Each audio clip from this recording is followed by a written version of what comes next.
Have you ever opened one of your expensive model kits and thought to yourself, there are way too few parts, I should cut everything in half, and it would be way too easy to build this as intended? Yeah, me neither. But that's exactly what I did with this border model's FW-190. Hi and welcome back to my channel. My name is Falk and in this video I'll be building and heavily modifying this FW-190. Since this is my first aircraft build, I was surprised by the number of decals in this kit. You also get some photo etch parts and a lot of plastic. Let's start by building the radial engine. I cut out the first pieces and assembled all the cylinders. And that's where I encountered the first problems. The cylinders themselves are made from large parts that fit without any issue, but then you need to glue the covers on top. First, they are labeled incorrectly in the manual and they don't fit at all. I had to do a lot of sanding and used my rotary tool to grind away the plastic to make them fit. This is a problem I've seen on every border models kit I've built so far. They have a lot of detail and look great on the outside. But often they have bad mold lines, excess plastic everywhere that you need to remove, and the manuals have so much issues that you are better off assembling the model without. Unfortunately, it's quite hard to find aircraft models in 1/35 scale, and to be fair, the model in the end looks great. So the more complicated assembly is something I take into account. The exhausts were also mislabeled in the manual, but as every modeler learns the hard way, dry fitting is a must even if you build the nicest kit in the world, so this wasn't that big of a deal. I was impressed how much detail the engine assembly has out of the box. Building the engine alone without any modifications already took me a few hours, and it was great fun to see how it looked more and more like the real engine. When I build a model, I like to do a lot of research about the real thing. The BMW 801 radial engine is quite impressive, and I also had a chance to take a look at a real one in a museum. This helped a lot with the scratch build details, and it's nice to know what the part does in reality that I just glued to my model. And as you can see, there were a lot of tiny parts. As I said, this is my first aircraft build, and after I assembled the engine, I feel like half of the kit's parts were already gone. Honestly, this engine would make a great model on its own. The kit itself gives you the option to display the model with the engine panels open, and it would be a shame to hide this beauty under less interesting plastic. After the basic assembly was done, I took the evening off and watched some YouTube videos to check out what other modelers do to their aircraft models. I noticed that there were some opportunities to create even more details. The most important thing seems to be recreating the ignition wires. I didn't just want to drill holes into the engine and glue in some wire, so I designed them 3D printed spark plug connectors that fit directly onto the spark plugs molded into the plastic right out of the box. I also designed and printed the connectors that go on the other end of the wire. Designing and printing these parts with pre-molded holes for the wires also saved me from drilling 56 tiny 0.4mm holes in the engine. Normally I would use lead wire to recreate electrical cables like these.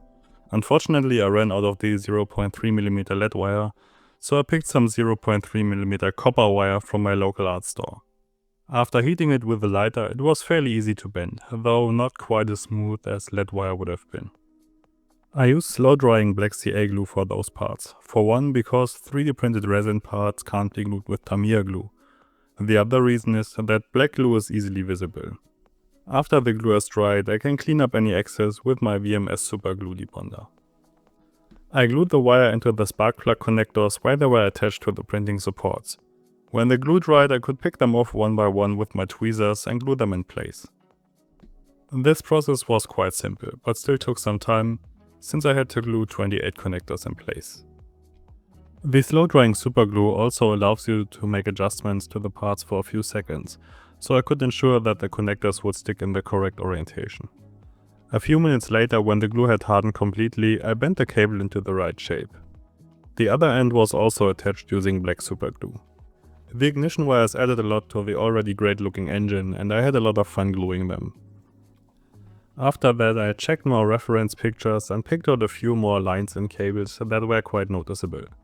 I drilled small holes and recreated them using different sizes of lead and copper wire. As you can see, I drilled the holes by hand without a pinvise or rotary tool. I prefer to use my AK interactive drill bits without those tools. The end of the drill bit is a lot wider than the tip, so they are easy to hold between your fingers, and I feel that I have much more control that way, which helps a lot when you need to drill tiny holes in tight spaces. And again, black superglue for the wires. I glued in one end, waited for the glue to dry, and then bent the wires into shape using my tweezers. I'm sure that from now on I will take every opportunity to add wires, fuel and brake lines to every model I build. The engine already looked great, but it was still missing an important detail.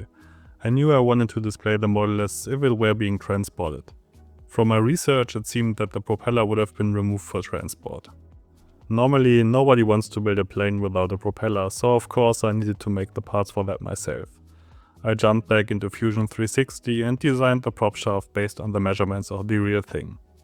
About an hour later, my 3D printer finished printing a nice model of the prop shaft, and I glued it on with, you guessed it, black superglue. Then I glued the prop shaft and fan wheel to the engine assembly. Overall, the fit of the engine parts was quite nice, except for the parts I mentioned at the beginning. In fact, the parts fit so well that larger sub-assemblies of the engine stayed together without any glue. This could be helpful for the painting process, as I can disassemble the engine if needed to reach every detail. As one of you guys already pointed out when I shared the motor pictures on my community page, there are a lot of details that need to be highlighted. Then I started with the cockpit. One thing I knew about aircraft models before is that you normally always start with the cockpit. So I was a little disappointed when I saw that the cockpit wasn't the first thing in the manual. For my first plane I also wanted to get the full experience. So I got myself some 3D cockpit decals made by Quinta Studios to make the cockpit as detailed as possible. This also meant that I had to remove all the molded kit details. I cut most of the details off using a razor blade and my hobby knife, and then I sanded everything smooth. I also wasn't looking forward to painting the whole cockpit before gluing the fuselage together. But since I planned to cut this plane in half, it wasn't a concern for me. So I'm sorry to disappoint you, but you won't see me painting a cockpit in this video. That will be part of the next one. At this point I'm able to slide the cockpit into the fuselage and take it out without any problems, as you'll see later.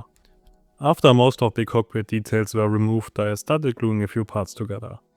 This was a quick job since I left a lot of parts out, so I could paint them in sub-assemblies and then assemble everything once the paint job was finished. At this point the photo edge parts also came into play. I cut out this small hedge using my hobby knife and sanded the connection points smooth. I also like to roughen up the surface on the underside so the glue has a better grip. There were also photo edge parts for the seat belts that looked quite nice, but I didn't use those since the Quinta Studio decals include even better looking seat belts. When I looked at reference pictures of the cockpit, I noticed a clearly visible wire coming out of the control stick. As far as I know, this is the wire that connects the trigger on the control stick to the machine guns. At this point I had a lot of practice adding wires, so I drilled a small hole into the control stick and into the cockpit and recreated the cable using 0.4mm lead wire. Other than that, I didn't feel the need to improve the details, since the 3D decals do a lot of the heavy lifting. When I test fitted the cockpit assembly into the fuselage, I was also a little disappointed by the amount of detail that won't be visible in the end. But I will definitely leave the cockpit as open as possible, so you can see as much as possible. Next, I worked on the machine gun mounts in front of the cockpit. I won't include the guns themselves since those were also removed for transport. The wing machine guns are also included in the kit, and if you build the kit as intended, it's possible to leave the service hatch and the wing open to show them. Let's get to the real fun. I wanted to build the wing and fuselage as separate assemblies. For transport by train, planes had to be partially disassembled to make them fit on the rail car. Obviously, border models didn't take this into account, so I had to modify the wings and fuselage parts pretty heavily. Most of the cutting was done with this AK Interactive photo edge saw. The blades are thinner than the panel lines on the model, so I was able to cut the parts without losing too much material. The downside is that they bend easily and I had to use a lot of them. I also spent a lot of time doing research on this topic. It wasn't easy, but I managed to find photographs of FW-190 still in the factory on railway cars, and also a lot of pictures from planes that were restored. I even went to a museum to take a look at the real thing. After I finished my research, I removed all unnecessary parts from the fuselage halves. The parts you see me cutting here were just aerodynamic fairings that were bolted on after the wing was attached to the fuselage. The panels holding the engine housing in place were also bolted on after the wing and fuselage were connected, so the fuselage basically ends right in front of the cockpit. When I started a cut, I used the saw blades only in the pulling motion and carefully followed the panel lines. After enough passes, the blade eventually cut through the material in the middle of the cut. Then I could stick the blade through and cut the rest with the sawing motion. After I cut away all the parts I didn't need on the fuselage, I turned my attention to the wing. As you can see, there's quite a large piece of the lower fuselage molded onto the lower wing half. I again used the photo etch saws to cut that panel off. Cutting all those pieces apart was quite nerve-wracking at times. I was confident that I did a good job researching where I needed to cut, but I had never made such severe modifications to a kit before. I do enjoy some scratch building or making small modifications, but cutting half of the kit apart felt a little weird at times. However, I was really into the idea of displaying the flatbed car I built earlier in this series with a plane rather than something like a tank. When I got close to corners while cutting, I made sure to work slowly towards the corner from both sides, to get a clean cut and more importantly, not to cut too far into the plastic I wanted to keep. As you can see, when I cut the last millimeter of material, that fuselage part could be removed without any force. Even better, it wasn't a problem to just put it back in, since the cuts were so narrow and smooth. After all the cuts were made, I returned to some basic assembly. This kit was the ideal starting point for the end result I envisioned, since the level of detail is great even in areas that won't be visible when the kit is built normally, but will be visible on my model. At this point, the wing assembly came together quite quickly, since I could work with the parts straight out of the box. There were some larger ejector pinholes on the inside surfaces, and I made sure to fill them using black superglue. After the glue hardened, I scraped and sanded away the excess. CA glue is ideal for this task since it dries even faster than most modeling putties and doesn't shrink like those putties. And again, if you build this kit as intended, there's no way you'd ever see those areas, so there's no need to fill anything. While I waited for the CA glue to dry, I quickly assembled the ailerons. That was also a quick job. All the sprue connection points were in locations that won't be visible in the end, so no need to be careful while sanding those. The parts fit together great. After a few drops of Tamiya glue and a quick sanding, once dry I had perfectly fine ailerons. Then I put the last details of the landing gear bay in place, and it was time to glue the upper and lower wing halves together. Sadly, those parts didn't fit too well. No major issues, but I had to do some sanding. Dry fitting is again the way to go, so you can spot those issues before half of your model is dissolved by plastic glue. I made sure to get the upper and lower halves as close together as possible to achieve a nice and smooth leading edge without needing a huge amount of putty. That worked out pretty well. I was also very cautious about where I applied my Tamiya glue, since I wanted to avoid leaving fingerprints that would cause more work later in the process. Since the ailerons and flaps were molded as separate pieces, gluing the backside of the wing was easy. I then left the parts clamped together overnight so the dissolved plastic could harden again. I've already mentioned a few times that the level of detail is great, and this is also true for the landing gear bay. However, the center spar had no details on the backside, since it isn't visible once the wing and fuselage are glued together, so I went back to my computer, fired up Fusion 360, and designed a piece that perfectly fits to the empty area. Again, I used reference pictures to get the details right. After my printer finished the job, I glued the pieces into place using CA glue. I was quite happy to add another few hundred rivets that I could highlight one by one. I was also glad my printer was able to print them, so there was no need to scratch build them individually. And since I just talked about rivets, I'll continue with those. The upper side of the landing gear bay has a lot of them according to reference pictures. I marked their positions with masking tape and then used the trumpeter riveting tool to make small marks where they would sit. After I marked all the positions, I used 0.4mm Quinta Studios 3D rivet decals. I cut a strip of rivets and placed it onto a wet kitchen towel. After about 30 seconds, the rivets loosened and I could move them onto the model. Here you can also see the newest addition to my modeling toolkit, brass toothpicks for adding small drops of glue. I love how easy those are to clean after use, and they also look a lot cooler than wooden toothpicks. Back to the rivets. When I had placed a few of them on the model, I added a small drop of black CA glue on the marks I made earlier. I made sure to use slow drying CA glue for this, so the glue wouldn't harden before I could place the rivet in the right position. Carefully adding them one by one took a lot of time, and I had to take breaks every few minutes to rest my eyes and hands and also to calm my nerves. When all the rivets were in place, I used super glue debonder to clean off the excess. I had to be really careful with that, since the area where I needed the glue to stay in place was so small. It was quite easy to use too much debonder and then the rivets would become loose again. After I finished the cleanup, I had about 20 unglued rivets that I needed to glue back in place. But I feel like the end result was worth it, and I'm quite sure that I will use those 3D rivet decals again in the future. If you've already worked with them and have tips for glue that works better than super glue, please share them in the comments. This is also one of those moments where the black super glue really shines. It's clearly visible on the light plastic, making it easy to clean up. Let's move on to the landing gear. This was again one of those moments where I was disappointed by the kit. Again, this is my first aircraft kit, so I might be wrong here. If so, please correct me in the comments. The manual only shows the option for retracted landing gear. It tells you to build both landing gear struts completely. These are then placed in the landing gear base along with the wheels, and finally you can add the landing gear fairings. And this doesn't fit, like, at all. There's no way to assemble the landing gear in a retracted position with the fairings sitting flush with the rest of the wing underside. I spent a lot of time checking everything for mistakes, but this just doesn't work. So if you want to build it with retracted gear and fairings, your only option is to leave the landing gear assembly out and just place the wheels and the bay and then add the fairing. This would work and also looks fine, since you can only see a small portion of the wheel when the fairings are in place. Maybe it's common to not add the struts themselves when showing the gear in retracted position, which is fine by me. Why add parts to the model that can't be seen? But then please make sure that the manual is correct.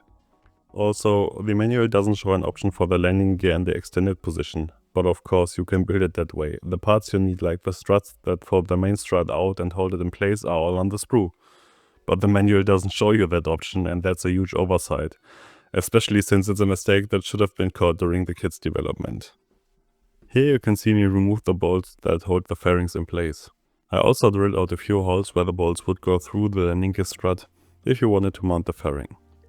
I decided to leave the fairings off anyway, since it makes the wing underside visually much more interesting, at least for the setting I had in mind. Next I returned to my new favorite detail, wires and hydraulic lines. There are a few of these in the landing gear bay and I tried to recreate them for some extra detail. Unfortunately, they are mostly hidden once the landing gear is in place. Again, I used lead and copper wire in different sizes to add some variation. Then it was time for 3D printed details again. There's a small support that holds the landing gear in place in its extended position. This part is included in the kit, but only in the folded out position. This strut is made from 3 smaller pieces that fold together when the gear is retracted. I used the kit part and the reference pictures to recreate those pieces individually, so I could glue them together in the folded position. When the fairings are added, you can't see these parts, but since I'm keeping the fairings off, I wanted to have them in place. I used slow drying super glue to attach the individual parts together, so I have enough time to make adjustments. The eyelet that connects the support to the landing gear was taken from the original kit part, since I somehow forgot to create a 3D model for that. The final assembly is pushed onto a small bolt under the main strut without any glue, so I can still remove the landing gear assembly for painting.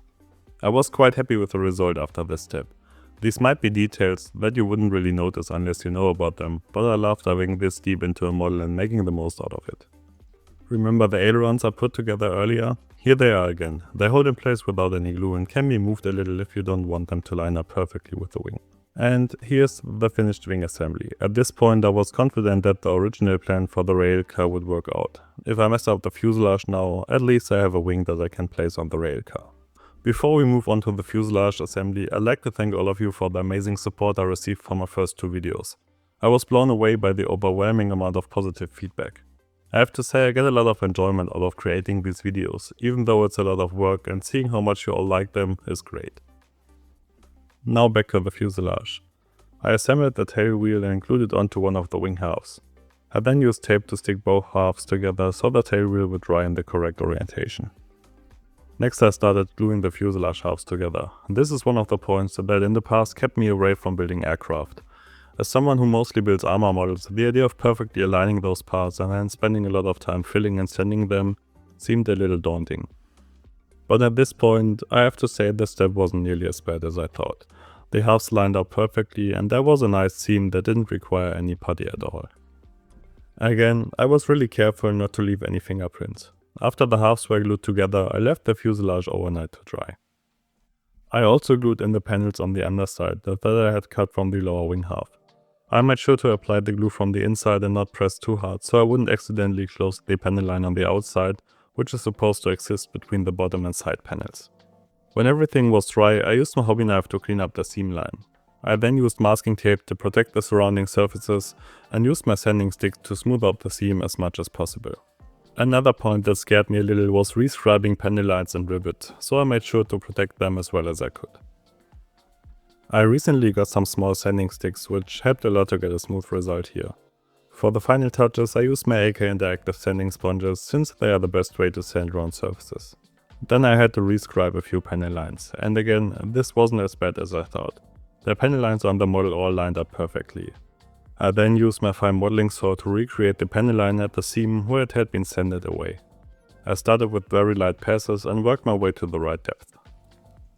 I also noticed the positions of the rivets that had become too shallow while sanding. I used a small 0.3mm drill bit in my pin vise to deepen those again. When the leftover hole wasn't deep enough for my drill to stay centered, I used a small needle to make an imprint so I could properly center the drill bit. At this point, I also have even more respect for aircraft modelers who recreate panel lines and rivets completely from scratch. While cutting away half of the plastic and not gluing the wing to the fuselage, I was left with wide open holes in the fuselage that I needed to close and then make everything look like the real thing. Even before gluing the fuselage halves together, I traced the shape of the cut onto a piece of 1mm thick styrene.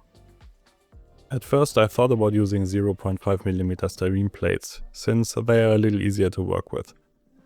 But I went for the 1mm version, which is a lot sturdier. I cut these styrene pieces to shape and test fitted them with the fuselage half. When something didn't line up, I carefully centered the part to fit. I also cut out a piece of styrene that perfectly fits the opening at the front. I made sure to fit the parts as precisely as possible, so there wouldn't be any large gaps that would require additional filling. That worked quite well. When the part was too small, I simply cut out a new one. Styrene is cheap. A 40 by 50 cm sheet costs about €4 here in Germany, so I preferred making a new piece rather than spending ages filling gaps later on. Styrene is the same plastic that our kits are made from, so it's easy to use and we can use a normal tool set to work with it. Using the same material also allowed me to use my trusty Tamiya glue, ensuring a strong bond between the original part and the pieces I cut from the styrene sheet. Then I glued the side pieces to the fuselage. I lined them up as closely as possible with the original part, so I'd only need to do a small amount of sanding and filling. At this point I used a lot of glue from the inside and applied some force to make sure the pieces bond together as securely as possible. I also carefully checked all the seams to ensure I didn't miss any spots that hadn't received enough glue. And again, I left the parts overnight so the plastic could return to its original state without being softened by the glue. Then I roughly cut away the excess using my scissors and followed up with my hobby knife to trim the excess material as close as possible to the fuselage. This would have been easier with the 0.5mm styrene, since the 1mm version is quite sturdy. Now it was time for a few hours of sanding and filling. I used the rough side of my nail file to remove the bulk of material and then switched to the fine side to smooth everything out. At that point I also removed the tape and became a lot more careful with sanding to achieve a nice smooth seam between the styrene and the original kit part. When I was happy with the result on the underside, I started sanding the sides. I wanted the styrene and the kit part to blend together seamlessly so nothing would be visible after painting. On the original FW-190, the panels on the side are slightly curved and connect to the underside of the fuselage. Getting those parts into shape involved a lot of back and forth work. While sanding, I checked every few seconds to see how much material was left and whether the seam line was still visible. When I got close to finishing, I noticed that the added styrene had become quite thin, and I was worried I might sand a hole in it or poke through when adding the rivets. I solved this by applying a generous amount of CA filler and CA glue to the inside. This reinforced the area so much that they became almost rock hard. Since it takes a while for that much CA glue to harden, I left the fuselage alone overnight. I also added another panel to close out the area under the cockpit. When it was dry, I used the photo etch saw I've shown you earlier to cut the rest of the styrene into shape. As you can see, I also added a few drops of superglue here to make sure it wouldn't come apart ever again. Then I got back to sanding. At this point I was also sure that my next model would hopefully require no sanding at all. After I was happy with my work, I got my airbrush ready and filled it with grey Mr. Surfacer to get a reality check. Nothing makes the mistakes more visible than a coat of grey Mr. Surfacer. Suddenly the surfaces that felt so smooth revealed large gaps. So I decided to just add heavy steel texture to the model. Just kidding. This might be the first time I used Tamiya putty to fill a gap and not just for adding steel texture. I thinned it a little with Tamiya extra thin cement and used an old paintbrush to dab it onto the surface. This stuff shrinks a lot while drying, so I did a few passes, allowing drying time in between before getting back to sanding. After everything was smooth again, I did another coat of Mr. Surfacer to check for more gaps. If I recall correctly, it took me 3 or 4 passes to get an ultra smooth result. Then I used the photo etch saw again to add and recreate panel lines that got lost while sanding. And I also added panel lines to the styrene parts. After a few passes with the photo etch saw, I used my larger AK interactive saw to slightly widen the panel lines. I also rescribed the panel line between the fuselage side and bottom, using masking tape as a guide for the blade. Then it was time for the rivets. I got myself a trumpeter riveting tool that offers a few different sizes. I picked the one with the correct spacing between the rivets and got to work. I had taken a few pictures of the original rivet positions before I started working on the kit, so I was able to use the horizontal rivets that were filled with putty and then sanded smooth as a reference for the starting point of the vertical rivet lines. I then used the leftover piece of photo etch sprue as a ruler, using Tamiya tape and double-sided tape to stick it into place. After all positions were marked, I used a small drill to widen the indentations to the right size. At this point, I was so happy with my work. The cockpit fits perfectly in its place and closes off the fuselage without any large gaps, but the front was still missing a lot of detail. So I spent another hour at my computer designing the missing detail, and then the printer got to work again. The parts you see here are about 0.3 mm thin. I was able to remove them from the supports without any issues. They are so thin that they act more like 3D decals for the cockpit than hard plastic pieces. I glued them using my Crowdtech basing glue. This dries much slower than the CA glue, but it's very tacky, so my printed pieces stayed in place and I had enough time to line them up perfectly. As you can see, at this stage the cockpit parts aren't glued in, so I can disassemble everything for painting.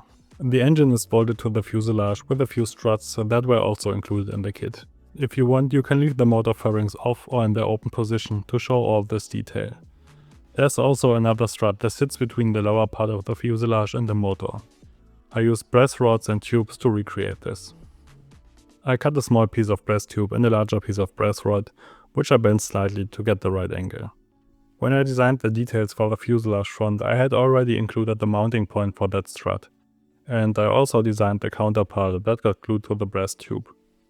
Using 2 pieces for the strut gave me a few millimeters of headroom lengthwise. After I put the brass tube over the rod, I could adjust the length without any problems. Then I just needed to insert the pin made from copper wire that holds everything together. This took me another 20 minutes of work since the printed parts are quite fragile, and it would have been a hassle to replace them if I broke them. At this point I was really excited to see the end result, so this took a lot of self-control. Let's focus on the last few steps. I built the horizontal stabilizer, the elevator and the rudder.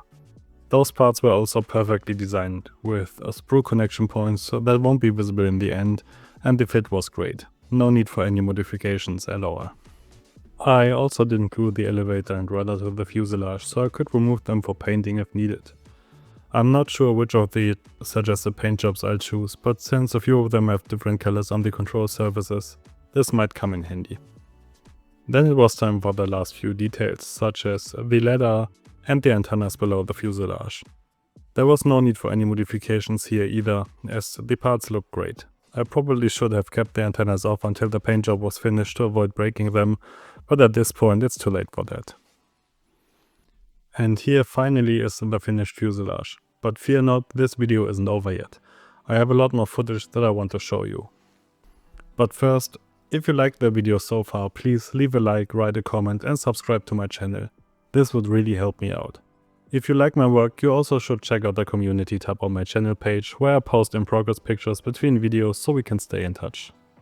Now let's create some wooden transport racks. You might have noticed the transport rack I've already used to display the wing and fuselage.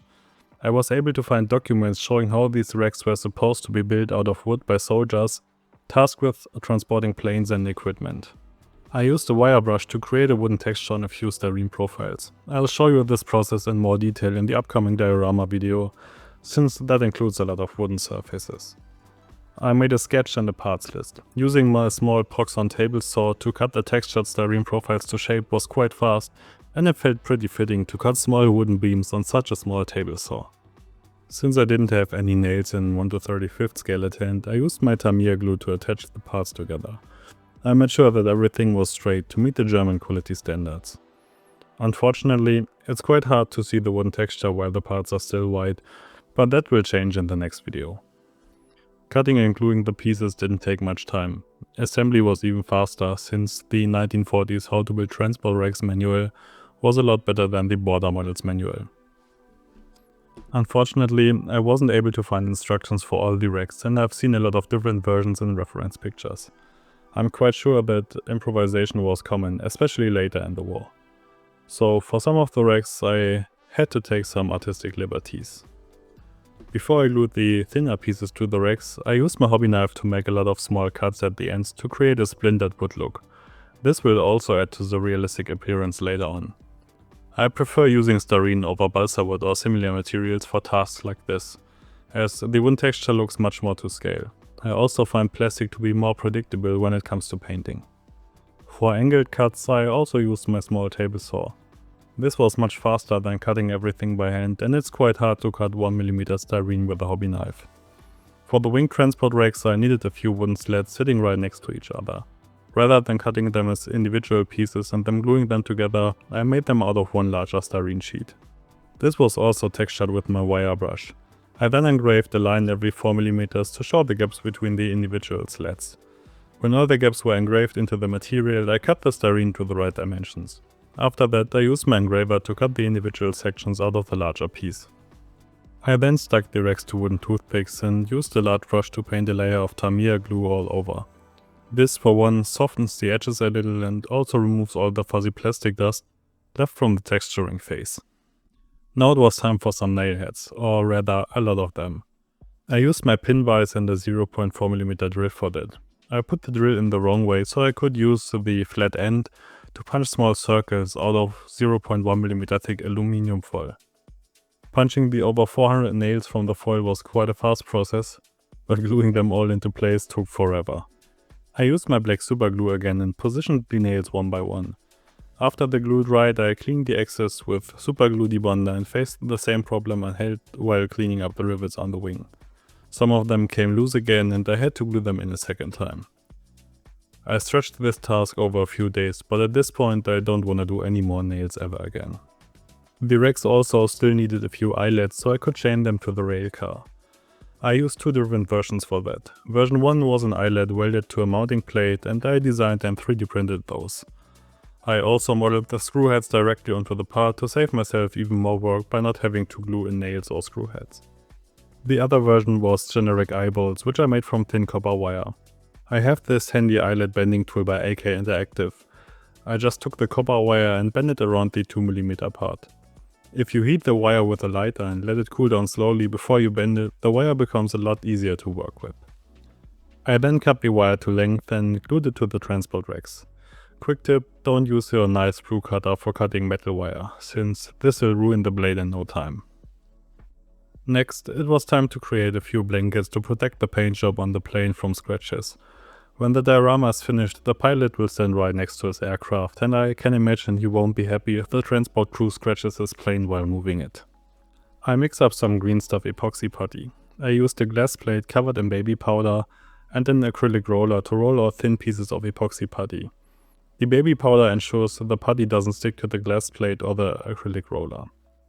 Rather than cutting the paper thin epoxy into shape, I tore it into roughly squared shapes. This adds realistic looking tears and holes into the material. These squares were then placed on the transport racks. I used my fingers and silicone brushes to stick them into place and add realistic looking folds and creases. After everything was in shape, I also used a slightly moist silicone brush to smooth out any fingerprints left in the material. Creating blankets and tarps with this technique is quite simple, and I would definitely recommend trying it out. I prefer this method over the paper and wood glue method, since it's a lot less messy, and in my opinion the folds and creases look much more convincing. This technique is also quite handy when building your models. If there's a large gap you can't fill, or you want to hide a painting mistake, just put a tactical tarp over it and nobody will ever notice your mistake. And now let's finally take a look at the end result. Here are the finished wing and fuselage with their transport racks. While you watched this, I've already started taking everything apart into sub-assemblies and begun the painting process, so the next video will cover that. I've also started working on the diorama for this model and I can't wait to show it to you guys. Again, thanks for all the amazing support. I read all your comments and get excited about every new subscriber.